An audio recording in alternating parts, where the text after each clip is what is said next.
All right, so from food security, we talk about power. The federal government of Nigeria, through the Bureau of Public Enterprises, is carrying out transactions for the sale of 5 power plants under the National Integrated Power Project at a cost of about $1.15 billion.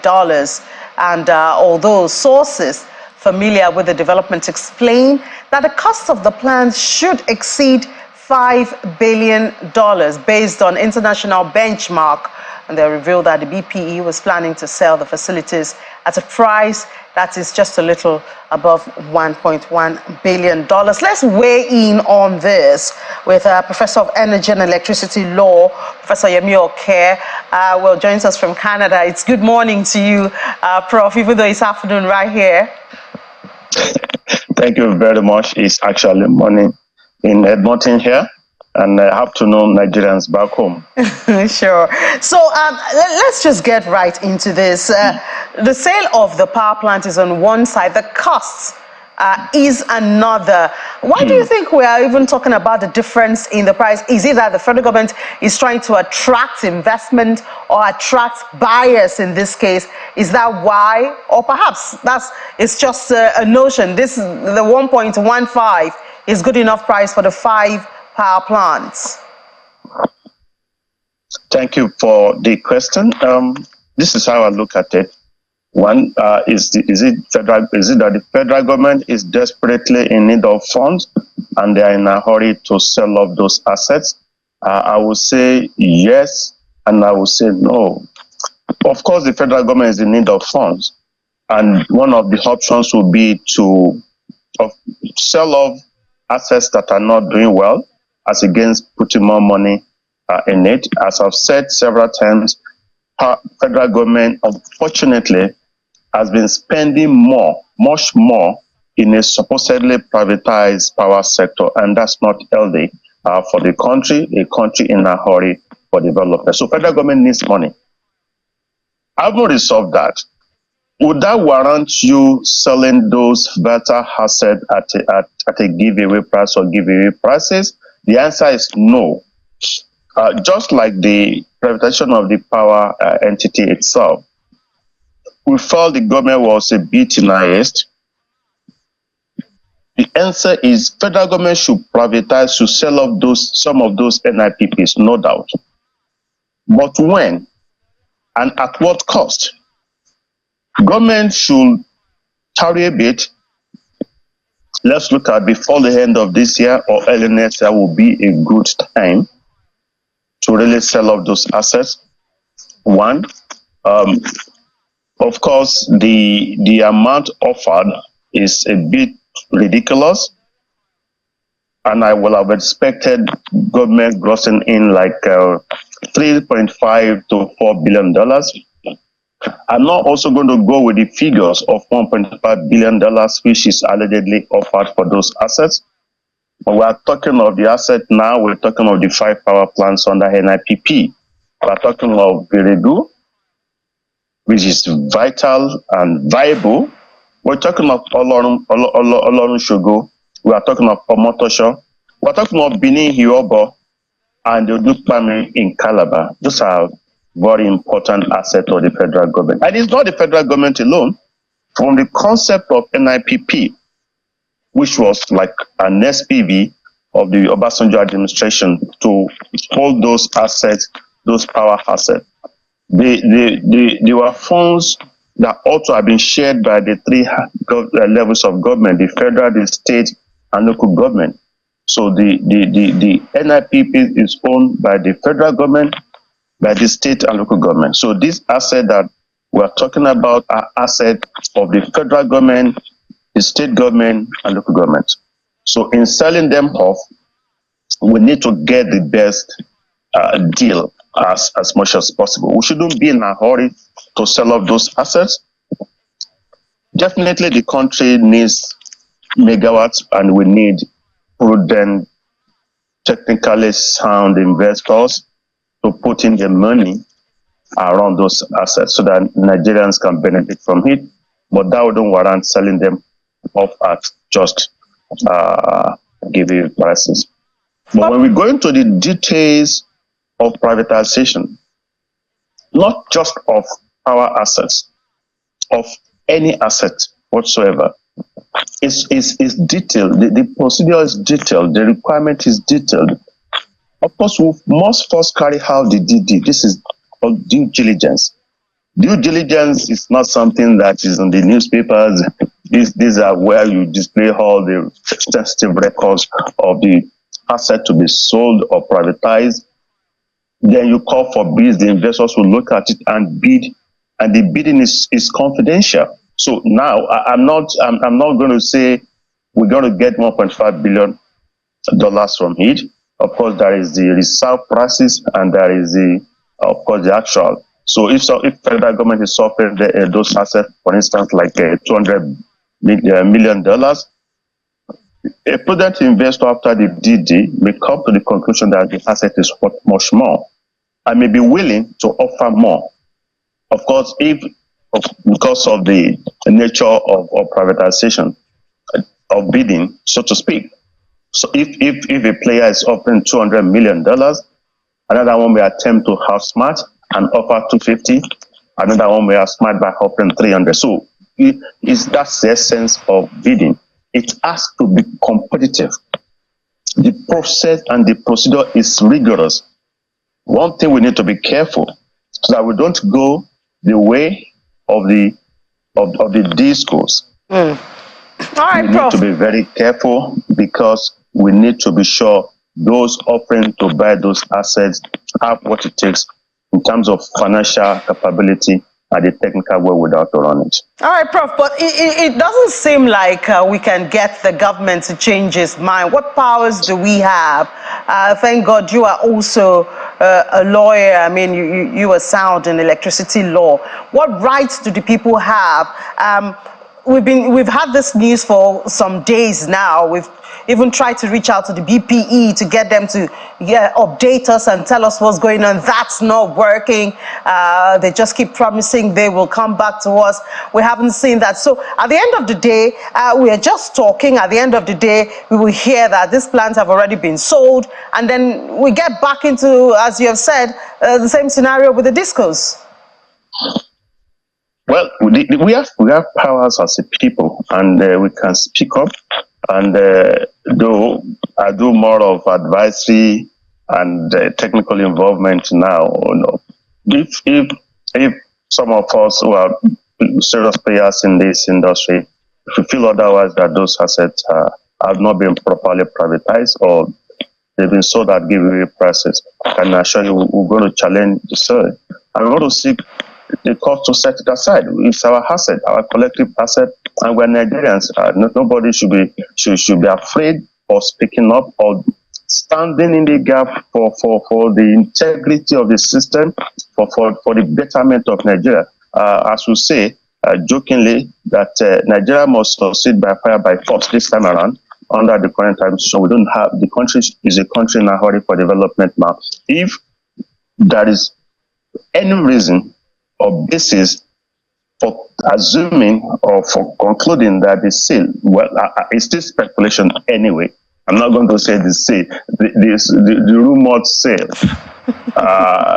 has not been justly implemented or carried out. Nigerians would have a right to seek redress. And I can assure you we have enough organizations that can, in the power sector, that can go to court and challenge the sales or take certain steps. We've had several cases before. Some won, some lost. We don't want to start putting that in the media now. But then there are organizations, consensus Nigerians, who wish their country well, massive, inclusive, and we can challenge this. All right, irrespective of the beneficiary. Assuming that but the sale, I would think there should be no reason for that anyway. Because I want to assume everything should be done properly. Because we've seen the names of those who are bidding, and we have cause to believe they are Nigerians, serious-minded Nigerians who will probably put in their best. They have names out there. They have a reputation that stands them out, and I want to hope we shouldn't privatize in a hurry, but we should get the best of deal if we have to. So what can Nigerians expect if and when, or maybe I just stick with if, this sale goes through? What can Nigerians expect, especially when it comes to supply? Nigerians, of course, no investor will put in his or her funds and allow it to go down the drain.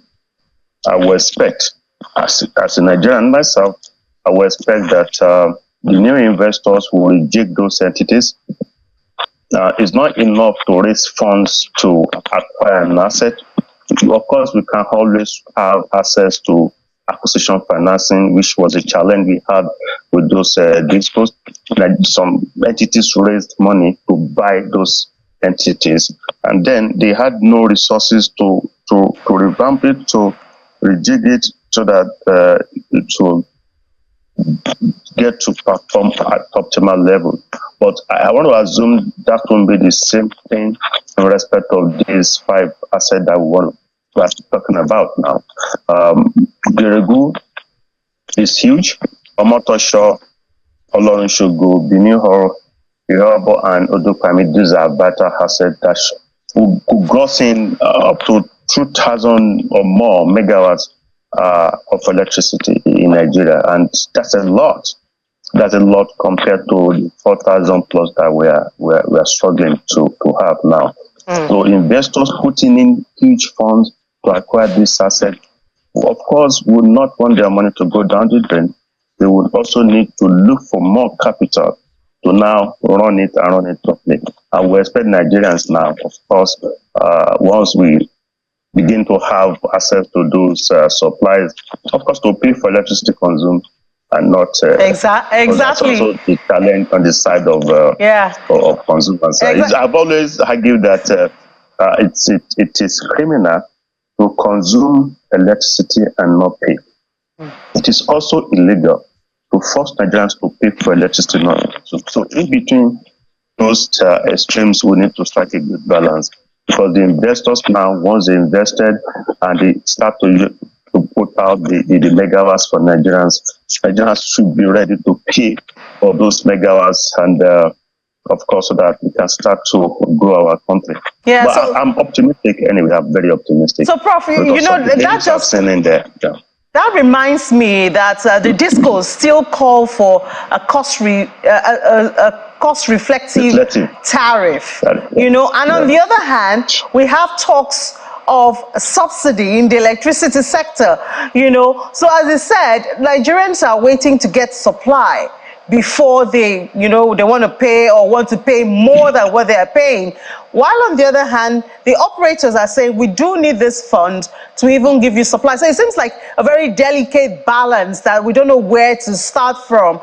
If these new investors come on board, they will need funds, obviously, apart from coming on board, they also need the tariff to reflect their cost of operation.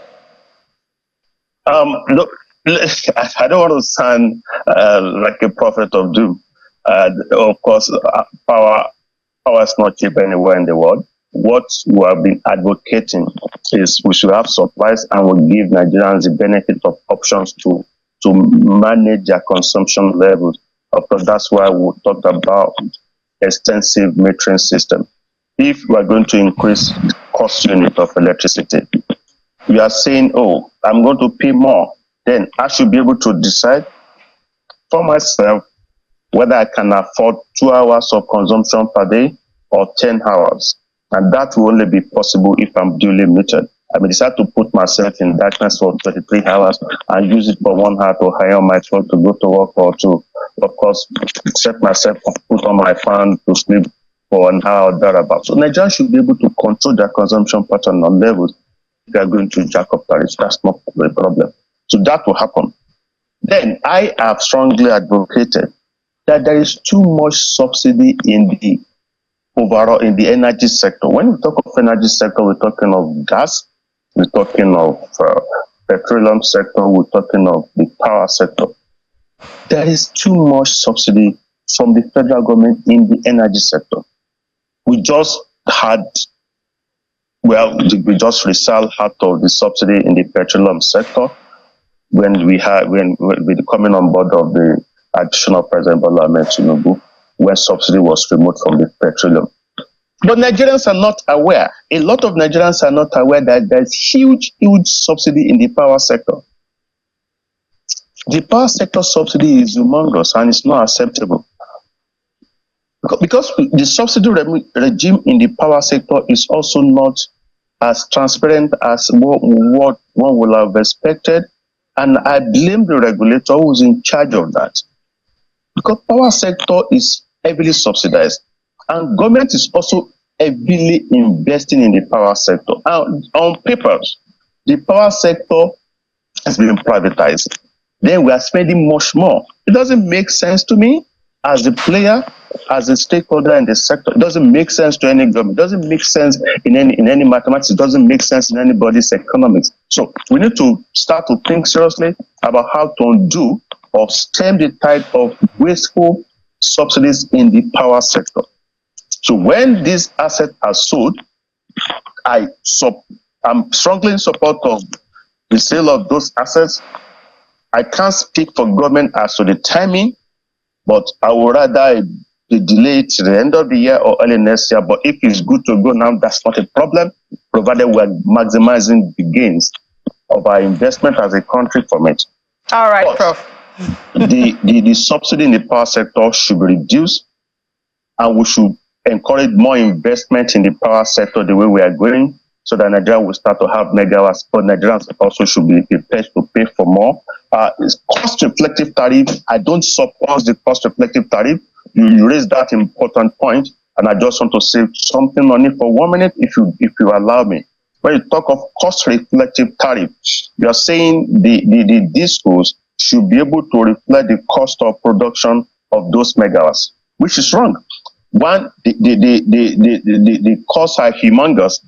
They need to also manage their capers and the cost of those things. I don't want to go into the details of it's and see losses and all those things that come into the mathematics of the actual amount those megawatts are sold. We now talk of service-based tariff, meaning I don't want to bother about your cost. You might not have been efficient in your cost. But I want to talk about service, the actual service you are providing for me. I want to pay for it. And that's why we're talking about service-based tariff as against cost-reflective tariff. All right. Cost is your own cost. You need to manage your cost, because some of those discounts are not sufficiently effectively managing their cost. So that's why we are changing the narrative to for service-based reflective. Yes. All right, thank you so much, Prof. But I know at the mention of removal of subsidy again, a lot of Nigerians will be on your throat. No, not now. I think okay, the not government now. is very sensitive. Exactly, yeah. I mean, once we have the megawatts coming, honestly, Nigerians are willing to pay for electricity if they have it. All right, Prof. What we don't want to pay for is darkness. Nigerians can't continue to pay for darkness.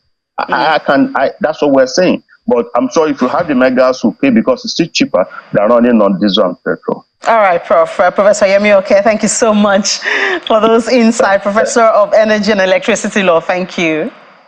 Thanks for having me. And have a good day.